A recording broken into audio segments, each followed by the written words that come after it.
I don't even know how you how we could describe it. It's better than luck, I guess. It's the best thing possible. I mean, we have the best water supply source. You've tasted some other water supply sources where it's been used and reused, and this is first time. I mean, the wildlife's the only thing out here, and I've never tasted water better than this. My name is Slade Connell, and I'm the Water Supply Supervisor at the City of Grand Junction. In order to get the snow survey, to get all the data that we need to keep that 30-year average running from month to month, we hit 10 sites, and it's a 45-mile trek. It can be challenging. We have really, really good snow today, so we're able to fly right through it in a sense, but it can certainly be challenging and dangerous. But we need that data to help so many people. Even California can benefit from this data. We usually come up January, February, March, April, and May, depending on the snow. Last year we were unable to, but really the intent of this is so we can compare it to snow depth and the water. So it's snow water equivalent is basically if you take a foot of snow and you can dig a tunnel down, and you take the foot of snow and you weigh it, and then you minus the tube that it's in, and then that gives you the amount of moisture that's in it. For example, ours is 5 foot tall, a couple inches around. We'll go down through there, we'll bring out the snow. Snow don't really weigh nothing, but the moisture in it does.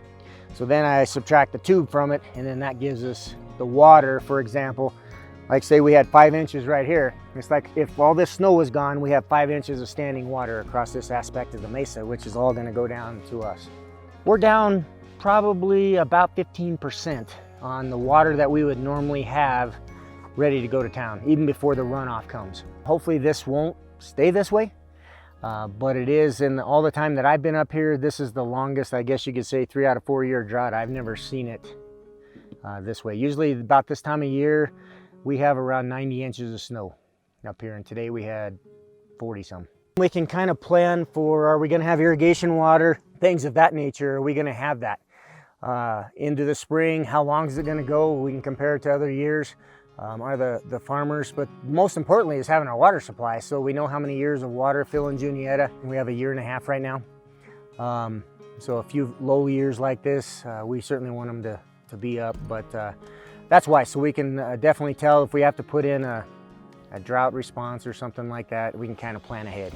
There's all the ditch companies and the reservoir companies that I'm involved with. They like to know what's up here to see if their reservoirs, because we have an interest in all the reservoirs, but to see if theirs is going to fill. So then they can kind of plan on how much water they're going to get to put on their farms. So that's one aspect. And then you have recreation, you know, the Colorado River. The Gunnison goes down, feeds into it, and we've got those couple of parks down there now, and last year we had to shut down some of that. So yeah, it affects all aspects of life.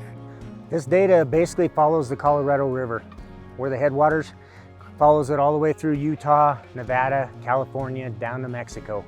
And everybody below us is interested in the snowpack up here because it contributes to that. My favorite part about doing what I do is the accountability. I would have to say it differs all the time, but it's serious, the job, and it may be taken differently, but you have to report to so many different people and it affects their jobs. So I try to give the most accurate information that I can. We have a pristine water source. We don't want it to go away. So we want to utilize it the best that we can. So we're not mixing other water sources, which is going to take away from this pristine water quality. So when it comes to if we can conserve, utilize that water properly the best way instead of just leaving the hose going and so forth, yeah, there's always an opportunity, because right now we just don't know what's going to happen from year to year.